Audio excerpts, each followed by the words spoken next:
Dünya tarixində çox az insan bu qədər dəhşət və nifrətlə anılır. Fanatik və milliyyətçi çıxışları ilə bütün bir xalqı ayağa qaldırırdı, hərəkətə keçirdi. İkinci Dünya müharibəsini başlatdı. 60 milyondan çox insanın ölümünə səbəb oldu. Adolf Hitler. Ölümündən 80 il keçsə də onun həyatı hələ də öz gizəmini qoruyur. Yoxluqdan gələn bir adam necə zirvəyə yüksəldi? Führerin gerçək həyat hekayəsini sizə təqdim edəcəm. Adolf Hitler 30 aprel 1889-cu ildə Avstriyanın Linz bölgəsində anadan olub.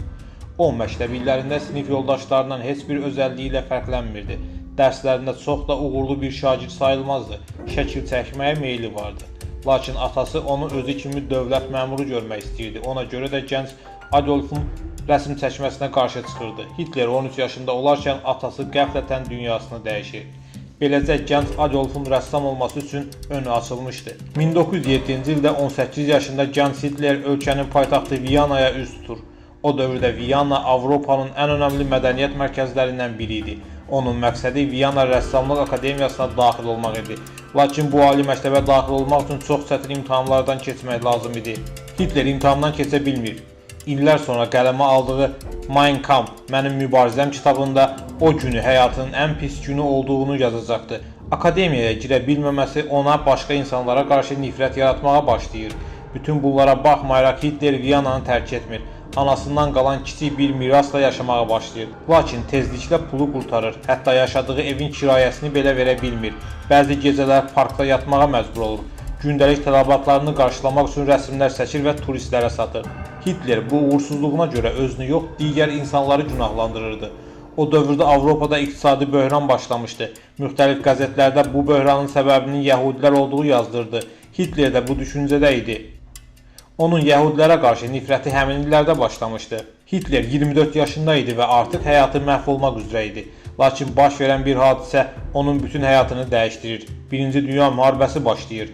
Hitler Alman ordusunda xidmət etmək üçün müharibə yollanır. Onun vəzifəsi arxa cəbhədə ordu birlikləri arasında əlaqəni təmin etməkdən ibarət idi. Vəzifəsinin öhdəsindən uğurla gəlirdi. Göstərdiyi xidmətə görə yüksək hərbi mükafat olan Dəmir Xaç ordeni ilə təltif olunmuşdu. Sonunda həyatda öz yerini tapmışdı. Lakin 1918-ci ildə Almaniya təslim olur. Bu Hitler üçün bir faciə idi. Müharibənin bitməsi onun yenidən səfil həyatına geri dönməsi demək idi. Bu zaman Adolf Hitler həyatında və karyerasında böyük bir rol oynayan Karl Mayer ilə tanış olur. Mayer Alman ordusunun yüksək rütbəli zabiti idi. Orduda kəşfiyyat bölməsinə rəhbərlik edirdi. Müharibə bitdikdən sonra əsgərlər arasında solçuluğa meyilli böyük bir kütlə var idi. Mayer onların qarşısını almaq istəyirdi. Mayer hansı əsgərlərin bu fikirlə meyilli olduğunu öyrənmək və onların ordudan qovulmasını təmin etmək üçün bir casus lazım idi. O, bu vəzifəyə Hitleri təyin edir. Bu arada Mayer Hitlerin natiqlik qabiliyyətini də kəşf edir. Onun ətrafdakı insanların diqqətini cəlb etdiyini görür. Hitler əvvəlcə kiçik pivə satılan klublarda çıxış etməyə başlayır. Mayer onu inkişaf etdirmək üçün Münxen Universitetində dərs almağa göndərir. Burada tarix və siyasət dərslərinə böyük maraq göstərir. Fikirləri daha da formalaşır. Avropada, xüsusən də Almaniyada böyük iqtisadi böhran var idi. Bu böhranın səbəbinin maliyyə kapitalının yəhudilərin əlində olduğu göstərilirdi. Hitler də bu fikirdə idi. Yəhudilərə olan nifrəti onun bütün düşüncəsinin əsas dayaq nöqtəsi idi. O, yəhudilərə qarşı fikirlərini artıq açıq etiraf edirdi. 1919-cu ildə bir məqalə yazır. Həmin məqalədə yəhudilərin Almaniyadan qovulmasının vacib olduğunu vurğulayır. Bu zaman Hitler 30 yaşında idi və bu onun ilk siyasi addımı idi. Hitlerin ideologiyasının yayması uzun çəkmir. Onun ideologiyası artıq ordudan da kənara çıxmışdı. Mayer onu Alman Fəhlə Partiyasının yığıncağına casus kimi göndərir. Yığıncaqda partiya üzvləri Bavariyanın Almaniyadan ayrılıb müstəqil bir bölgə olmasını dəstəkləyirlər. Bu fikirlər qarşısında dözməyən Hitler stolun üzərinə çıxır və qəti şəkildə etirazını bildirən bir çıxış edir. Onun çıxışı insanların diqqətini çəkir və yüzlərlə insan həmin məkana toplaşır və bu Hitlerin həyatında dönüm nöqtəsi olur. 2 il sonra Hitler Münxendə şəhərin ən böyük konsert salonunda 6000-dən çox insana xitab edirdi.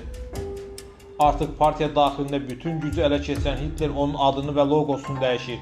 Milliyyətçi Sosialist Partiyası adını qoyur.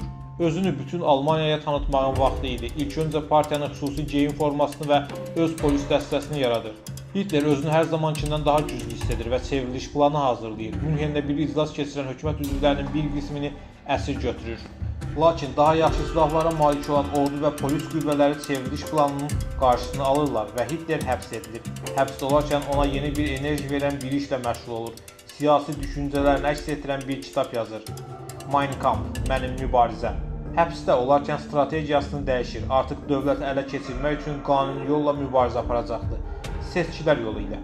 1924-cü ildə həbsdən azad olur və seçki yolu ilə hakimiyyətə gəlmək planları qurur. Bütün ölkədə kampaniya başlatmağa qərar verir. Ancaq bunun üçün çoxlu pul tələb olunurdu. Hitlerin isə bir qəpik belə yox idi. Yeganə çıxış yolu vardı.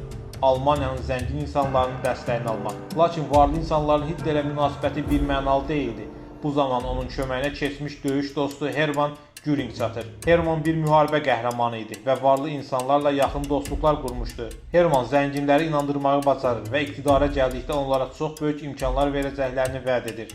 Artıq Hitlerin arxasında güclü bir maliyyə qaynağı vardı. Bütün Almaniyanı gəzir. Rəqibləri gündə bir mitinq təşkil edərkən o gündə 3 mitinq edirdi. 1929-cu ildə Almaniyada böyük bir iqtisadi böhran baş verir. İşsizlik sürətlə artır. Ölkə uçurumun kənarında idi. Artıq almanlar üçün yeganə ümid Hitler idi. Səs sayını 3%-dən 33%-ə qaldırmışdı.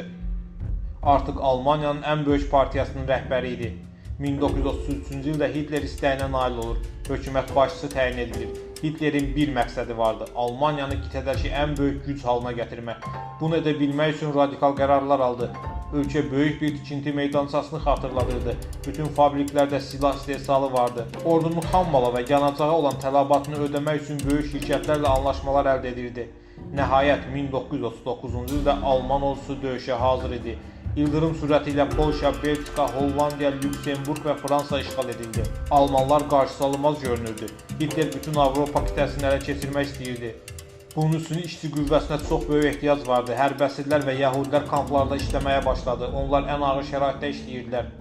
Bu arada Hitler bütün yəhudiləri məhv etmək üçün dəhşətli proyektində işə salmışdı. Yəhudilər öldürülür, sürgün edilirdi. Ən ağır işlərdə işlədilirdilər. 1941-ci ildə Hitler SSR üzərinə hücum əmri verir. Almanlar böyük sürətlə irəliləyir. Artıq Moskvanın bir neçə 100 kilometrliyinə çatırlar. Lakin Stalingrad yaxınlığında baş verən dəhşətli döyüşlərdə Almanların irəliləyişi durdurulur. Stalingradda məğlubiyyət müharibənin gedişatını dəyişir. ABŞ-ın da müharibəyə qoşulması ilə ikinci cəhbə açılır. Hitler artıq məğlubiyyətin qaçılmaz olduğunu anlayırdı. Qələbədən 10 gün əvvəl aprel ayının 30-da Hitler Berlin yaxınlığında bunkerdə intihar edir. Almaniya məğlub olur. Məğlubiyyətdən sonra Nürnbergdə faşistləri mühakimə etmək üçün tarixin ən böyük hərbi məhkəmələrindən biri qurulur. Nürnberg məhkəməsi.